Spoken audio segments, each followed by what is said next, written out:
صلی اللہ علی محمد۔ وہ اکیلی ذات ہے جس کا کوئی مثل نہیں، اس کے برابر کوئی نہیں۔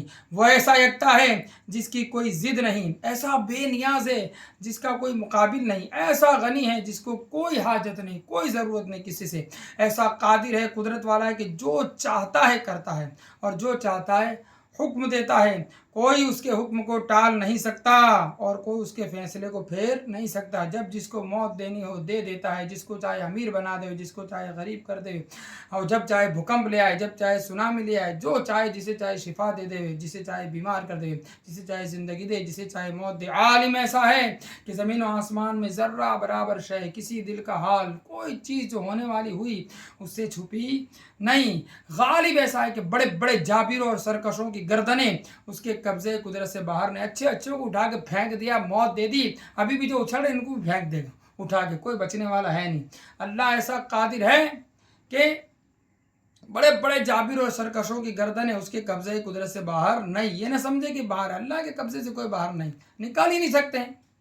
آج نہیں تو کل سے موت تو آنی ہے سب کو، پھر ان کو کافروں کو دوزخ سے کون بچائے گا؟ اس کے غلبے اور گرفت سے بادشاہوں کی گردنیں چھوٹ نہیں سکتی۔ تو یہاں سرپنچ نے، ایم ایل اے نے، ان کی تو کیا اوقات ہے؟ بڑے بڑے بادشاہ بھی، نمرود گیا، فرعون گیا، اچھل رہے۔ تو بادشاہوں کی گرفت جو ہے تو ان کی گردنیں بھی اللہ کی گرفت سے چھوٹ سکتی نہیں۔ وہ ہمیشہ ہمیشہ سے ہیں، اور کوئی دوسرا ایسا نہیں جو ہمیشہ سے اور ہمیشہ ہمیشہ رہے گا۔ اب اللہ سوا کوئی اور کی پوجا کرتے ان کو شرم آنی چاہیے۔ ارے اللہ کی عبادت کرنی چاہیے، اللہ کو پسند نہیں اس کے سوا کسی کو خدا مانے، معبود مانے۔ کس کی پوجا کرتے یار؟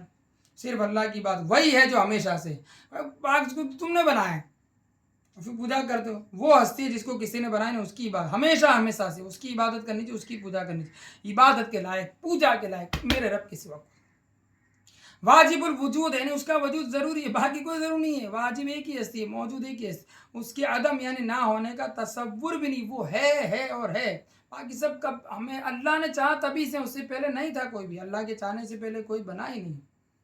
پوجا اسی کی ہو، عبادت اسی کی ہو۔ خدا وہی ہے کہ جس کو کسی نے بنایا نہیں، جو کسی کے قبضے، اور قیوم سب کو قائم رکھنے والا۔ وہ بذات خود قائم ہے، وہ کسی سے قائم نہیں ہے، نہیں، وہ خود بخود۔ اور باقی جو ہے ہر موجود کا قیام اس کی وجہ سے، وہ ہے تو یہ سب ہے جن کی تم پوجا کرتے ہو۔ اللہ سوا کسی کی عبادت نہیں کرنی چاہیے۔ کوئی نقصان نہیں پہنچا سکتا اللہ کی مرضی بغیر، اور اللہ اگر نقصان پہنچائے سارے مل کے بھی بچا نہیں سکیں گے۔ جو اللہ کے سوا کسی کی پوجا کرے گا، عبادت کرے گا، اللہ اس کو ہمیشہ جہنم میں ڈالے گا اگر توبہ نہیں کرتے۔ یاد رکھنا، صرف اللہ کی عبادت، اللہ کی پوجا کرنی چاہیے۔ آسمان زمین پر تسلط رکھنے والا ہے، قبضہ اس کا ہر اسٹار پہ، ہر گیلیکسی پہ، سن پہ، مون پہ، ساتوں آسمان پہ۔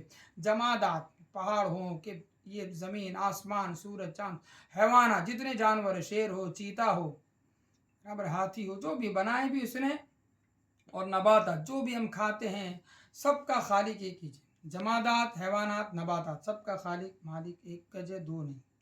غلبہ اور تسلط میں یکتا ہے، اس کا ہر دل پہ، ہر زبان پہ قبضہ ہے۔ یہاں تک بچے کو نہیں بنا سکتے۔ ملک اور ملکوت میں اکیلا ہے، ملک اور ملک میں، ملک کو جو آنکھ سے دکھے، ملکوت ہو جو دل سے دکھے، تو اس میں اکیلا ہے، ایک کی بادشاہ۔ فضل، اس کے ایسا کسی کا نہیں۔ جلال، جمال، قدرت، کمال والا ہے، کوئی عیب ہے ہی نہیں، کوئی بھول نہیں، کوئی نقص نہیں، کبھی کوئی افسوس نہیں، کوئی ڈیسیژن غلط لیا ہی۔ جس کے جلال کی معرفت میں عقل حیران ہے، عقل میں کبھی آئے گا نہیں، جو وقت سے پاک، جگہ سے پاک، کیا آئے گا عقل میں؟ اور وصف بیان کرنے سے زبان کوئی اس کی تعریف بھی کر سکتا نہیں۔ وہ ذات کہ جس کی معرفت سے عجز کا اعتراف کرنا عارفین کے کمال معرفت، یعنی سب سے بڑا عارف جو ہوتے وہی ہوتے جو زیادہ، وہ کہتے ہیں کہ ہم تیری تعریف نہیں کر سکتے۔ سب سے بڑے کون؟ ہمارے آقا صلی اللہ علیہ وسلم، سب سے اولا والا ہمارا نبی، سب سے بالا والا ہمارا نبی، وہ ہمارے آقا صلی اللہ علیہ وسلم کے جو نبیوں سے بھی بڑھ کر ہے، ان کے ساتھ کوئی نبی نہیں، رسول نہیں۔ ملک کونین میں انبیاء تاجدار، تاجداروں کا آقا ہمارا نبی، خلق سے اولیاء، اولیاء سے رسول، اور رسولوں سے عالم، اتنی بڑی ہستی۔ وہ حدیث شریف میں ہے کہ فرماتے، سرکار دو عالم صلی اللہ علیہ وسلم نے ارشاد فرمایا، حضور نے ارشاد فرمایا، لا احصی ثناء علیک انت کما اثنیت علی نفسک، اللہ میرے مالک، میرے مولا، میں تیری ثنا کا احاطہ نہیں کر سکتا، تو ایسا ہی ہے، تو ایسا ہی ہے، تو کیسا؟ تو ایسا ہی ہے جیسی تو نے اپنی ثنا بیان فرمایا۔ اللہ کی تعریف صرف اللہ ہی کر سکتا ہے، یہ ہے اللہ، بس۔ صلی اللہ علیہ محمد۔